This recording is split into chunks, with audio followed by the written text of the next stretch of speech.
New York Times and USA Today best-selling author Sharon Sala is the queen of romantic suspense, with more than 130 books published in multiple genres, but particularly she concentrates on writing small-town romance and thrilling romantic suspense.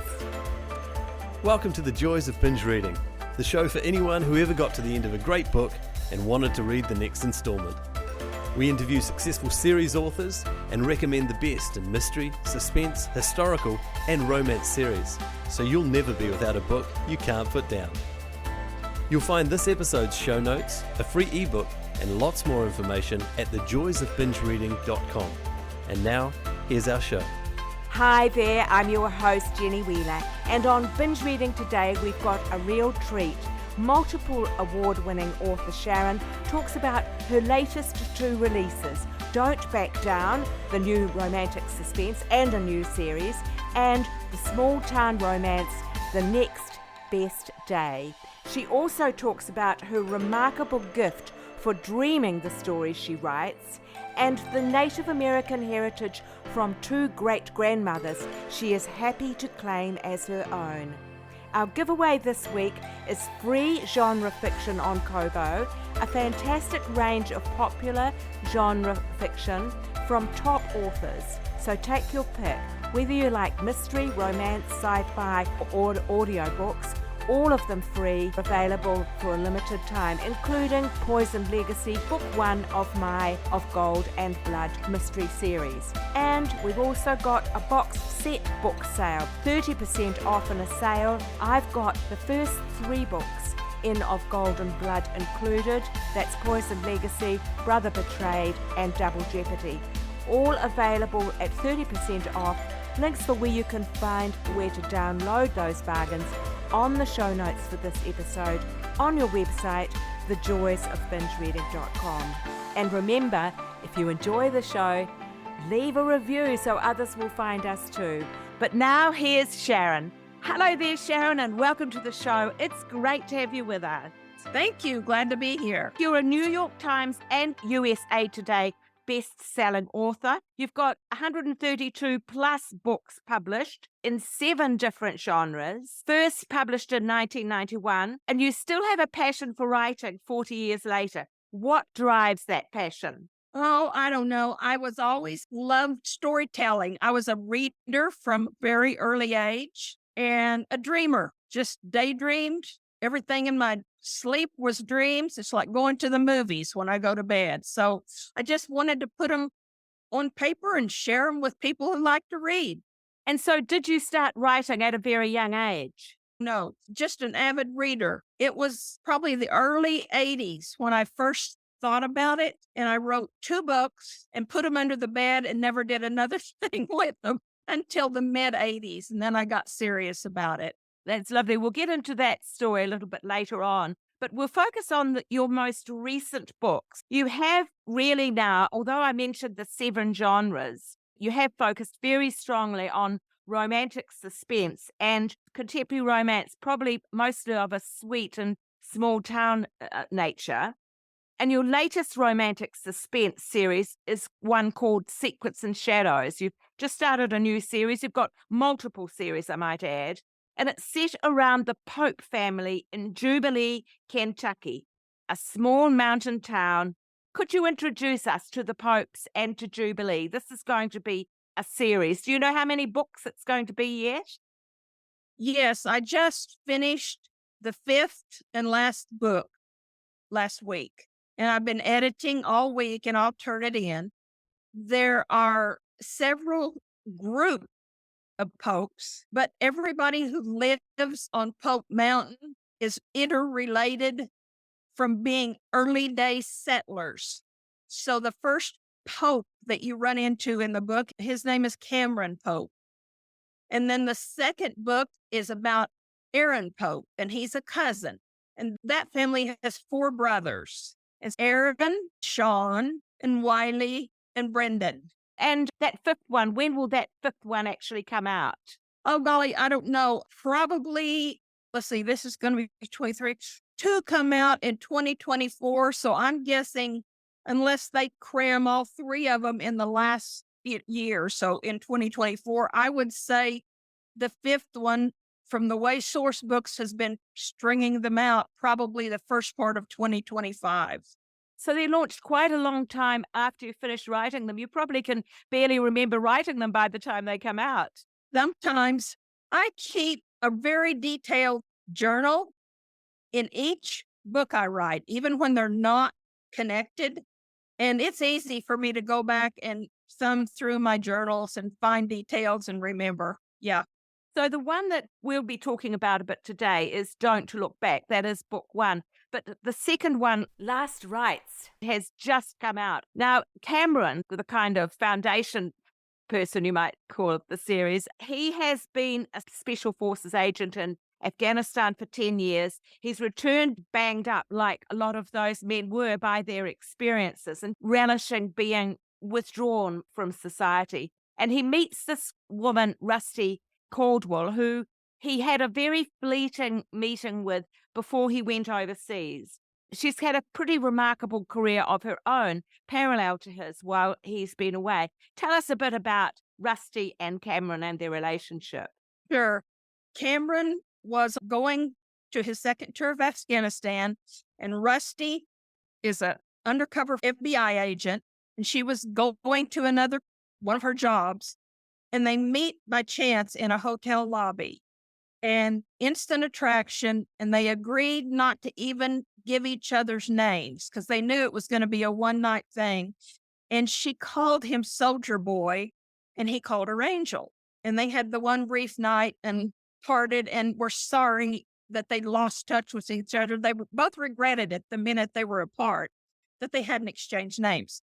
But here we are, maybe 4 years later, and they meet again because the FBI, we call them the feds here in America, the FBI has sent Rusty into the town of Jubilee to help investigate what has turned out to be human trafficking. And Cameron has become like one of the heads of the family, the Pope family. He's the oldest of the popes still living. There's many older popes, but they're all women and grandmothers and aunts. So Cameron's the main guy here, and Rusty's the main woman in his life, and they reunite, and it's really good. But they're also working together to solve this big crime wave that is going through this tourist town. And Cameron has a most remarkable dog, a white giant German shepherd named Ghost, who he connected with in Afghanistan. It was just a little puppy, and the puppy followed him everywhere, and every time they moved, Ghost went with him, and he taught himself to sniff out bombs. So Ghost was a soldier with Cameron in Afghanistan, and when he came home, he was Cameron's buddy for life. They have a really great relationship. My readers love them. Yes, that's wonderful. Do you have animals in your books quite often? From the way you wrote about them, I loved Ghost too. Actually, I myself had a white German shepherd many years ago now, but yeah, I loved Ghost, yeah. And then Last Rites, you introduce the second member. You talk about Aaron, and that's got terrific reviews. I looked up some of the reviews, and the people are already raving about it. They use words like emotionally wrenching, sensually appealing, edgy and suspenseful, hopeful and endearing. You managed to do all of that in a book. Give us a bit of an idea of what happens with Aaron in that book too that's just out. Sure. To start it off, their mother, Shirley, was a pope before she married. And they have not been raised on Pope Mountain, and she has 4 sons. And her husband was very abusive, and then he committed a crime and wound up in prison for life. And Shirley and her sons were having a very difficult time existing in this town where they had grown up because of his reputation. So they decided to move home and change their name to her maiden name again. So here comes Shirley Pope and 4 new popes back to Pope Mountain. And Aaron was a policeman in Conway, Arkansas, where they lived before. And after their father committed such atrocious crimes, they were ostracized, and Aaron lost his job. he finally goes back to work again as a policeman in Jubilee and finds his place there. Fantastic. What do you enjoy about romantic suspense? I'm an action adventure junkie. I would watch Terminator 20 before I'd watch one more Bridget Jones' Diary. I like the action. I like the drama. I like that and I always have to have good winning out over evil. I'd never let the bad guys get away with anything. I have no problem killing them whatsoever. It's really good work. I don't never have to see a psychiatrist because I just get it all out in the books.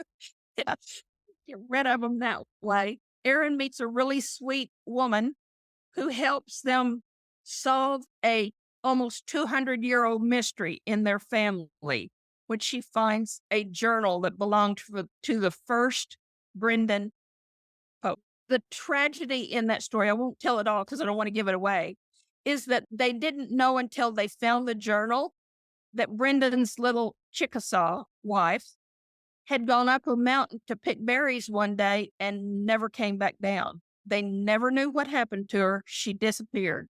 And so that journal helps the family in this day and time solve the mystery and find her remains. And the last rites is putting her to rest. Oh, that's fantastic.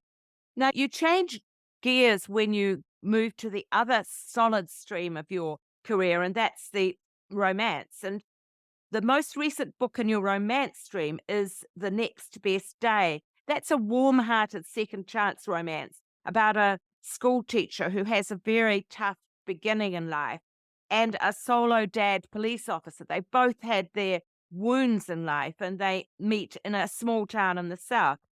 I wondered if writing those books gave you a great, like almost a holiday, going to the beach after the romantic suspense. I do like to switch up genres. It's relaxing to do that. And it gives me a fresh aspect to start from. My daughter is a school teacher. She's the fourth generation school teacher in my family. I'm the one who didn't become a teacher.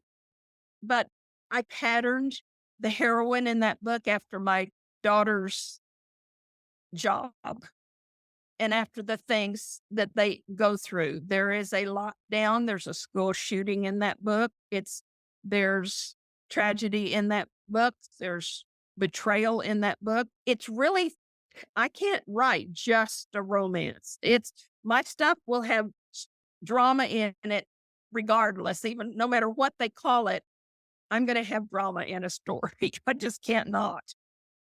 That's fabulous. There's lots of dialogue with both Sam Youngblood's girls, the police officers, two young girls, plus the children in the classroom.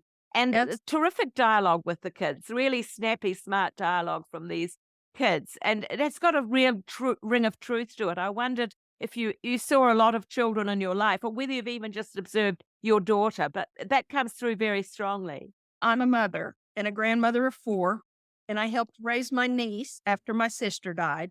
So I've been surrounded by children all my life. I worked at a public school for 8 years, and my daughter has been a kindergarten and pre-K, that's 4-year-olds, 5-year-olds, 6-year-olds, for her entire teaching existence, a little over 25 years. And I hear her stories now all the time.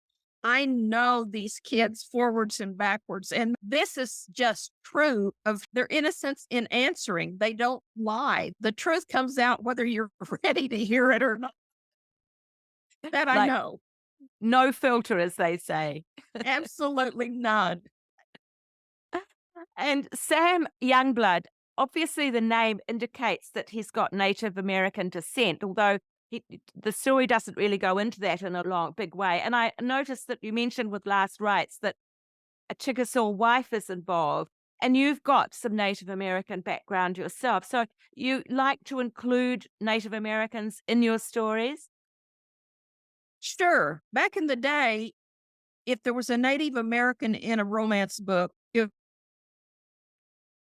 and it was within a tribe. And in this day and time, they're everywhere. And it stands to reason that a policeman could be a Native American, just like he could be an Italian or a Jewish person or a Baptist preacher. You just don't know, and it shouldn't matter, what an ethnicity is for a character, at least not to me. And I'm very proud of my Native American heritage. I don't have enough blood to belong to tribal stuff anymore, but I have a great grandmother who was 3/4 Cherokee and another great grandmother who's both on my daddy's side, who's Cree. She was from from the northern tribes. So those are my ancestors. And then my granddaughters all belong to the Muskogee tribe. So here in Oklahoma, to be Indian is normal. There's way more Indians sometimes than people know. And we're just milling around and walking around, and everybody just sees what they see. And I just want them to just know that Indians are just regular people. They don't live on reservations here. We don't have teepees and whatever. We're just people. And I want them to just be people in my stories and honor them. You have honored that tradition yourself in several non-fiction books you've written. And I'd just like to ask you about how that heritage might have influenced generally your writing and the way you approach it. I know that my daddy was the storyteller of the family, that he was one of 6 brothers. And every time our family was huge, it was like a clan. Every time we'd get together, he was the one who was telling the jokes and telling the stories. And his brother would say, Doc, tell about the time. And Daddy would start a story over again. I know that storytelling is a traditional part of Native American tribes. Oral history is how history is kept. And so I like to think that's just me, just continuing the bloodline of storytelling. And you're very much influenced by dreams too, aren't you? I saw somewhere that a lot of your stories, you dream them first. Do you think that's part of also the same heritage, giving weight to dreams, perhaps? I can't speak to how it happens. It's just I was born this way. I've always dreamed, and it's always been a whole entire, like a movie. I don't just dream a little bit here and a little bit there and then wake up. And I usually remember the dreams that matter, and my dreams become books. A whole lot of my books are dreams. And sometimes they're waking dreams, like a vision, and sometimes they're sleeping dreams, like at night. Wow. I mentioned you've written some inspirational nonfiction, and I'd love you to talk a little bit more about that, because it sounds like it's very much part of your whole life. Sure. Yeah. It started because every time I blog on Facebook, I don't have a regular blog, but I post daily blogs on Facebook. They're about my life and what's going on and what I believe, and just funny stuff and sad stuff and all kinds of things. And people, my readers and the Facebook friends start saying, I wish you would put these all in a book. Your stories are so wonderful. I wish you would put them in a book. And so that's how the first one came about. And it's called Steering from the Back Seat. I think that's it. It's been a long time. I think that's it. Steering from the Back Seat. And it's the cutest cover. It's my daughter driving me. It looks like driving Miss Daisy. It's my redheaded daughter in the front seat of a little Volkswagen convertible, and I'm in the back seat waving, and that's the cover, Steering from the Back Seat. And then there was another one called The Light Within, and then When Spirit Speaks. And I know some people freak out about this, but I'm just upfront about it. I have seen angels, and I get messages in my dreams, and I pass them on. And a lot of that's where that came from. Fantastic. Look, turning a little bit more to the professional side of your career, you've won endless awards. There's a great list of them on your website. Lots of readers from the Romance Writers of America. Is there one amongst those many awards that stands out for you that you were particularly delighted to receive? Yes, of course. That would be the Nora Roberts Lifetime Achievement Award. I mean, in our industry, you can't get any better than that. That's our Oscar. That's our lifetime Oscar achievement, is the Rita. Want a Rita.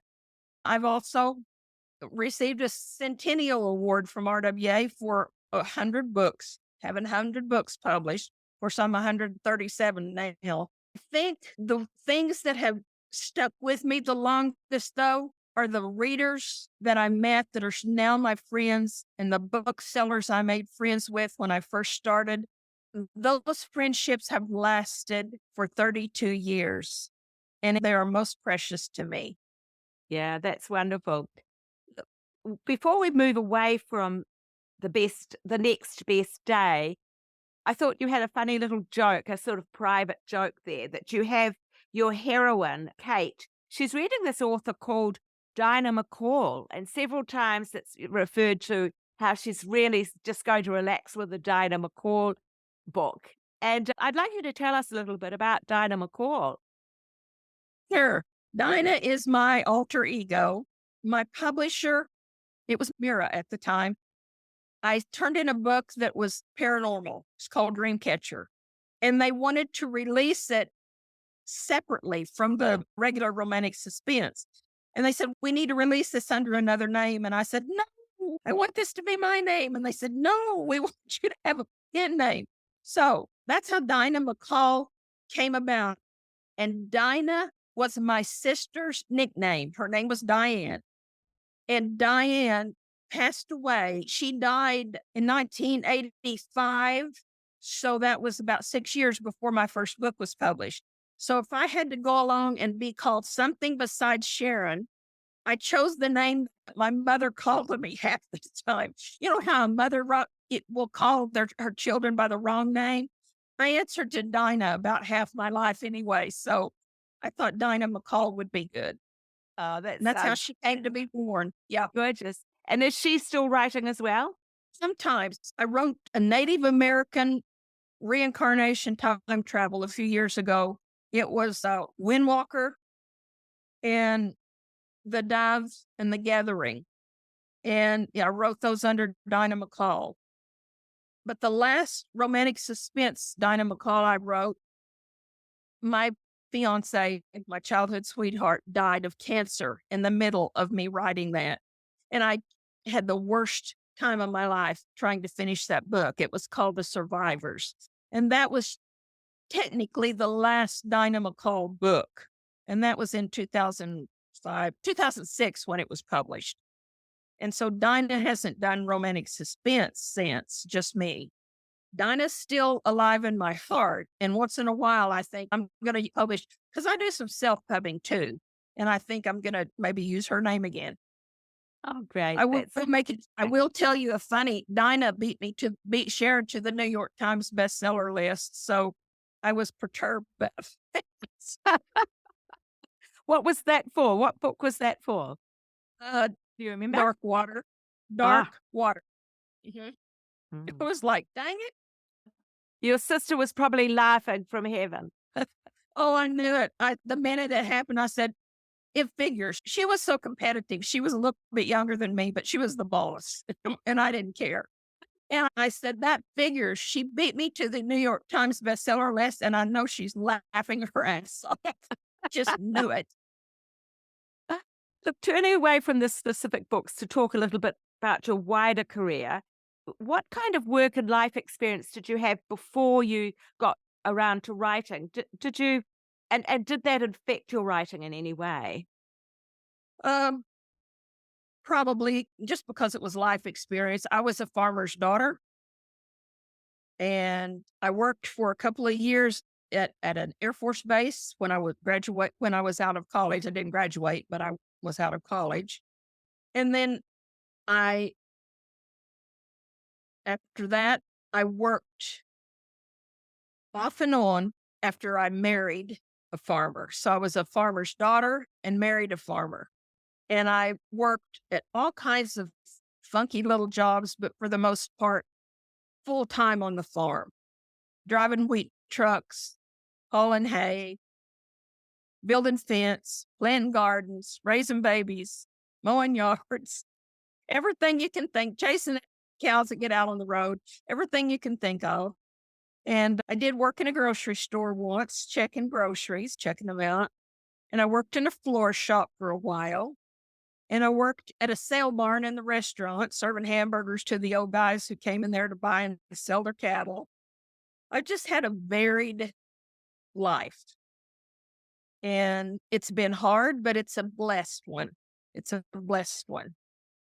And how did you make that switch to writing? Was there something that triggered that?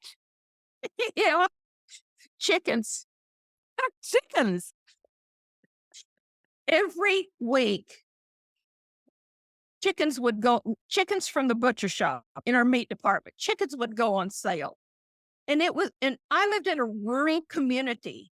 I said every week, once a month, chickens would go on sale. And I lived in a rural community, and half the people raised chickens and had their own eggs and butchered their own chickens. But you'd think there was never going to be another chicken sold as long as they lived, and they swarmed the supermarket for chickens. And I was checking groceries, and chickens that just was running on the conveyor belt, and they stopped, and that was the messiest mess. Sometimes I would check out 15 chickens for one person. They were packaged, but they were just messy. And I would go home with it running down my elbows and all over my shirt. And I hated when chickens went on sale. And I went home one night, I had to check out, and it was 10:30 when I got home. And there sat my husband and 2 teenage children. And they looked up at me, and I come in the door, and I'm just a mess. And they go, "Mom, what's for dinner?" And I went, "What?" And I made them eat bologna sandwiches and got a typewriter out of the closet and sat down and started writing. Literally, it was that impulsive. I just thought, I cannot do this anymore. I have to tell myself something besides this life. And that's what started it, was a job I hated. Oh, that's wonderful. And was that book published? No, it was a book that it took me a year to finish because I wrote after work and before I went to work. And when it was finished, I knew it was terrible, and I stuck it under the bed, but I was hooked on the process.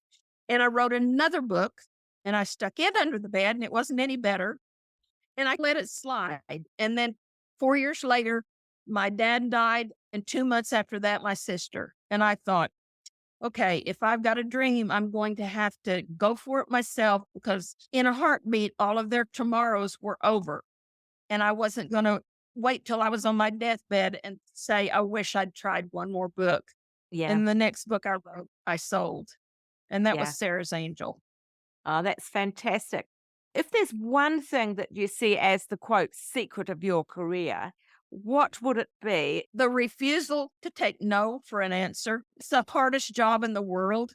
You're criticized for everything. They want to control, publishers want to control every aspect of what you turn in. They agree on something, and then it doesn't happen. If you don't have it in writing, by the time something it's due to happen, the person who promised it is working somewhere else or been Yeah. fired, or the publishing house sold out to another one. And it is the most crazy, unpredictable job. It's as bad as being a farmer, because you live for hoping the weather's okay. As Yeah. a writer, you live for hoping you live to write another day. Yeah. Yeah. It's Yes, hard. It's hard. Yeah. It's great that you can self-publish as well, though, that you know It how is to. now. Yeah. Yeah. Yeah. You can retain some control if you want to that way. Mm. And I love it. I just actually had my first children's book come out about 3 weeks ago. It's a little illustrated book for one of those little read to me books, 2 to 8-year-old kids who can't read, and maybe their mama still and daddy still read nighttime stories to them and everything. And it is already a big hit at my daughter's school, and it's up for sale on Amazon. It's called There's a Squirrel in the Attic. It's a cute little illustrated book, hardback, paperback. And you've self-published that one. I did, Yeah. because I could. Great. Look, we'll put links to all of these things that you're mentioning in the show notes for this episode. So people will be able to find them if they go online and look at the transcript of this chat we're having. So they can look for it Thank there. you. That's fantastic. Turning to you, Sharon, as reader, because we always like to ask our authors about what they read and if they've got any recommendations for our listeners. What do you like to read, and what lately have you read that you'd like to recommend? I don't get a lot of reading time, and especially now, like I said, I was on a deadline, and I don't read in my genre when I'm writing either. That's distracting to me. Some of my favorite authors, of course, are going to be the mystery suspense authors because that's the kind of movies I like to see and the books I like to read. I like Lee Childs, Harlan Coben, Elmore Leonard. I could go on and on. There was a writer a few years ago that I stumbled upon. His name's John Hart, and that's Harte, John Hart. In my mind, when I read that first book of his that I read was called The Last Child, I was so struck by the perfection of his storytelling and imagery that I wished I was him. It still gives me chills to think about how alive that story was for me personally. So I enjoy stories like that. And of course, I read my friends' work, all of my friends, but I don't get as much chance to. I'm going to read a little bit now that I've finished this book, but have to wait and see. I've got a book waiting for me to read. It's called Killers of the Flower Moon, and it's about the Osage tribe, and it's a true story. They made a movie about that, but it's about the Osage tribe and the big oil boom they got caught up in Oklahoma. Fantastic. Looking back down the tunnel of time, if there was one thing about your creative career that you'd change, what would it be? Probably to stand up for myself sooner with editors, to just stand up for myself sooner and not let myself be run over. It was all so new, and I fell into a box, a niche, and that's where I wound up. And what was the box? The little box was, I write romantic suspense, and they wouldn't let me out. What else did you want to do at that time? At that time, gosh, I was half of my backlist was paranormal, and when one editor that I had left and they gave me another one, I was told I cannot ever write another paranormal romance for them. They didn't want it. They wanted what I used to write 5 years ago, and it tanked my sales because half my readers were looking for paranormal and couldn't get it. Like I said, it's hard business, but I learned to bounce. And like I said before, I don't take no for an answer. If somebody doesn't want it, I'll find somebody else who does. Yeah. So hopefully you've picked up since then and got back right where you should be. Good enough. It's keeping a roof over my head. That's great. What's next for Sharon as author? What have you got on your desk for the next 12 months, for example? I have a book to write before Christmas. So I have a Christmas book for Source Books to write. It's called, I think, A Snowy Mountain Christmas. Wasn't the title I wanted, but they changed it, and I have to live with that. I also have another series that I'm going to be starting after I write this Christmas book. I have another children's illustrated book that I'll be working with an illustrator on beginning in September. And I have one more book to write in that Windwalker trilogy that I was telling you about, the Native American one. I have one more book to write for that. Long overdue. How long does it take you to write a book? How many do you produce, say, in a year? I am my sole support, and I lost my house and all my savings taking care of my mother when she had dementia for 14 years. So I write every day and sell everything I can because that's what's keeping me afloat. I write a minimum of 3 big romantic suspenses a year and maybe a short story or a novella in between. So 3 to 4 books a year. And that's normal. That's not a stress. I write as fast as I read. Fantastic. Do you enjoy interacting with your readers, and where can they find you online? I love talking to them. I miss going to conferences because I used to give workshops all the time, and that just fills your soul as a writer, being around your people, your tribe. I'm on Facebook, and I have an Instagram account, but I don't do anything on it, so don't even try to find me there. I have two, an author page and my personal page, but they're both public, so you don't have to be my friend. You can just follow me and read what you want to. And the blog is always on my personal page. We'll put links to all of those things in the show notes. Not a problem. Thank you. That's wonderful. It's been great talking, Sharon. It really has. Had a lot of fun, and it's lovely to meet such a real person. It's a pleasure to meet you, and I hope you get all your roughing over with. Thanks so much, Sharon. Bye. Next week on Binge Reading, romance written by a man, T.A. Trevor Williams, and also some fantastic cozy mysteries. This man does two things too: great romance and great cozy mysteries. They're wonderfully escapist stories set in exotic locations with a remarkable black Labrador named Oscar. And once again, a quick reminder, if you enjoy the show, leave us a review so others will find us too. Word of mouth is the best way for people to discover the show and great books they will love to read. That's it for today. See you next time, and happy reading!